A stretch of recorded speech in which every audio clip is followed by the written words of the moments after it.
I'm going to show you how to make a FlipGrid response. I know that we've done this before, but I want to show you in the context of what we're doing, how you'll access the specific grid that you need to respond to. So when we get to slide 6, which is what I have displayed here, slide 6, you're going to have your particular prompts. So here you'll see the questions that you need to answer in your FlipGrid. You'll see these little links here, and there is a little sound button. So you click the sound button. If I'm in the green group, I would click here and it'll let me hear the quote that I am responding to. So I'll click here, I'll listen to the response, the quote, I'll read the questions. One tip is you might want to read the question, listen to the quote, read the question again, listen to the quote. Sometimes it helps make the connections when you listen to it more than once. But once I've done that and I'm ready to make my response answering this question, I will click on whichever class I'm in. So if I'm in the green group and I'm in Jami, I would come here. Oh, I can't do it unless I'm in presenting mode, sorry. And I would click Jami.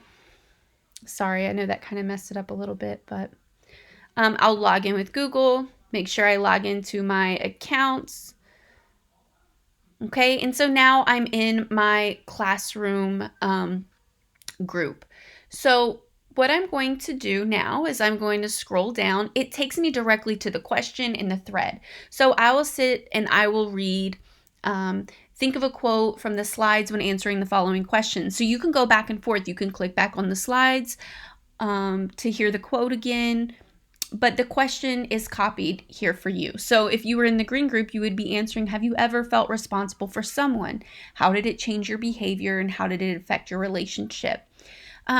A tip is I would write this down before I start recording my response. You want to make sure that it's clear, that people who are listening to you can understand your point and that you've answered all parts of the question.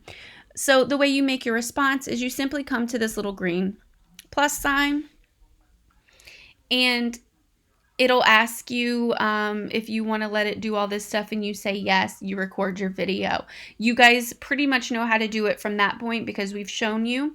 So what I want to do is I want to show you now, one of the criteria is that I need to respond to 2 of my peers. Now what I don't want is I don't want you to only respond to people who are in your green group. You do stay in your class, so you're only going to be in Jami ELA. But if you click right here, see it says 7 topics. If you click there, you can see all the groups, okay?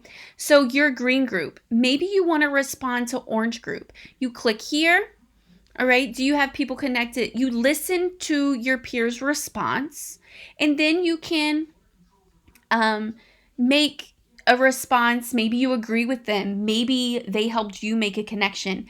So one thing that you will need to do, okay, you will need to go to your Google slide and hear that quote. What is the quote from the book that is related to this? So if I'm in orange group, I would go back to my slides and I would go back to my slides and I would click on the orange group's quote, listen to it, then come back here, listen to some of my peers' responses, and then I would respond to them. The way you respond is you would click on your peers' video and it has this little plus sign right underneath it. You would click on it and it would allow you to respond to what they said. So remember that if we disagree with someone, we must do it respectfully.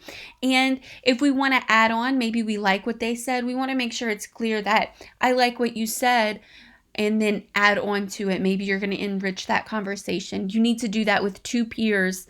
It could be 2 people from the orange group. It could be 1 person from the orange, 1 person in the red, whatever. We're going to treat this like we're having a conversation in class, and that is what your exit ticket will be graded on. Were your responses